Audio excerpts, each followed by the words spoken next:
আর কতদিন আর কতদিন নিজের সাথে মিথ্যে ওয়াদা যে দিন শেষে এই লাইফ চেঞ্জ হয়ে যাবে রূপকথার মতো?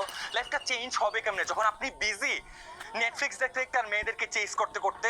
15 থেকে 16 বছরের বাচ্চাগুলো পর্যন্ত এখন লাখ লাখ টাকা ইনকাম করতেছে, বাট আপনার এই জোকার ব্রেইন এটা কনজিউম করতে পারতেছে না, এটা বিলিভ করতে পারতেছে না যে এটা আদৌ পসিবল এখনের দিনে লাখ লাখ টাকা ইনকাম করা বাপের টাকা দিয়ে না চলে। বারবার যখন আপনি ফেসবুকে ঢুকেন না, বারবার যখন আপনি ইনস্টাগ্রামে ঢুকেন না, যে কে কমেন্ট করলো, কে ট্যাগ করলো, কে নোটিফিকেশন দিল, এইগুলোকে বারবার চেক করবেন। ওই চেকটা কি আপনার ব্যাংকে করেন। যখন ব্যাংকে গিয়ে দেখবেন টাকা নাই, যা ইচ্ছা করতে পারতেছি না, তখনই কাজ করে মোটিভেশন আসবে যে আমি তো মোটিভেশন পাই না লাইফের মধ্যে, আমি তো এনার্জিটা পাই না, আমি কি কাজ করবো, আমার কাজে মন বসে, আমার এই করতে মন চাই, সে করতে মন চাই। যখন দেখবেন ব্যাংকটা খালি, তখন ওই কাজ করার কথা মন চাবে, হার্ডওয়ার্ক করতে যাবেন।